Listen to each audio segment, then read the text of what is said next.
As legend goes, to become a skinwalker, you must attain priesthood and then kill a member of your own family. Then and only then can you gain the powers to shapeshift. Then, and only then, are you a true skinwalker. According to local folklore, a man had done just that. An Indian priest had supposedly not only killed one, but 5 immediate members of his family. They never caught this man. He disappeared into the woods, never to be seen again. When Jason and Alex set out for their camping trip, they knew all the old legends, and they laughed at the idea that a skinwalker would come get them if they trespassed on the old Indian land. The same land that the supposed murders had taken place. And why should they believe the legends? A man becoming a beast was probably the most ridiculous imaginable. Jason and Alex were brothers. They spent their entire lives together until Jason had gotten married. Then Jason moved away and started a family, but not Alex. Alex stayed in their hometown, tending to their parents, making an honest living off the land, and tried to be a good person. And Alex had succeeded at this. He hadn't broken a commandment in years and was well on his way. Well, in his own mind, to heaven. 3 years had passed between their last get-together, and 3 more might have passed if Alex didn't insist on a camping trip. But insist he did, and there they were. It was getting dark, and the 2 of them were laying out under the stars. They were deep in the woods, and they had no GPS or maps, but they knew the path back from where they were. They had gone there as kids. Never know. Huh, Alex replied. He only caught bits and pieces sometimes. We can never let Dad know, Jason reiterated. Know what? That we stayed on the old Indian land past dark. We promised him as kids, and I wouldn't want to upset him now. He's getting pretty close to dead, and if we started an argument now, we may not resolve it in time for, just don't tell him or Mom. They both were silent for a while, until up creeped a small raccoon. Well, look at that, Alex called as he pointed towards the critter. It stared at them for several minutes, not moving, not attempting to flee when they motioned towards it. It stayed almost perfectly still, and then finally it left. Minutes later came a deer.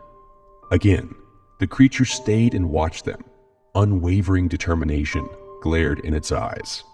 For about 2 hours, the duo was kept awake as every animal they knew to live in the forest, and some they were almost sure didn't inhabit the area, came to gaze upon them. The final animal was a gray wolf. It slowly moved towards them, and when it was 5 feet away, it stopped. Don't move. Don't panic. It'll go, Jason assured Alex. The wolf slowly stood up onto its hind legs, and then its limbs began to contort and pop. Horror slid over Jason and Alex's faces as they saw the fur tear open, revealing light brown flesh underneath. Finally, they gazed upon what looked like a man with a wolf head. The skull of the wolf split open, the fur sliding off it, and in its place slowly grew out the head of a man. The man now stood before the paralyzed brothers. They couldn't seem to move. This is my land, said the man with an almost supernatural smile. Now, mister, I'm gonna have to ask you to, oh no, Alex trailed off. Get the fuck away from us, Jason said as fiercely as he could. The man began to laugh. And as he continued to laugh, the pitch changed. It grew deeper, from that of a man to that of a demon. And soon it sounded as if Satan himself was bellowing out at them. The man's skin grew black as coal, and his eyes yellow like a cat's. His demonic laughter echoed through the forest as he drew closer and closer. The brothers being unarmed, they had no choice other than to flee. And that's what they did. They ran as fast as they could, except instead of out to their cars, they were cornered into running deeper into the woods. For hours, they seemed to play cat and mouse.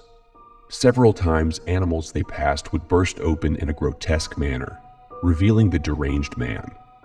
But they continued to run. Finally reaching a cabin, they ducked inside. They were filled with fear, and the brothers felt that leaving the cabin would end in their deaths. What they found in the cabin made them regret their ignorance on legends.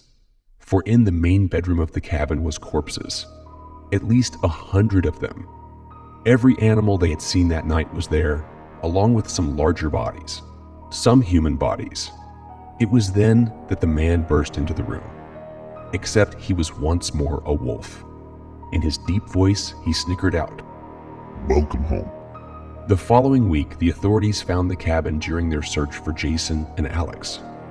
Both brothers looked as if they were devoured by an animal of some sort. 6 days later, a security camera several states over caught Alex filling up a car with gas. Several eyewitnesses also reported seeing the dead man, and on nearly all accounts, he was seen smiling a wide, toothy, unnatural grin.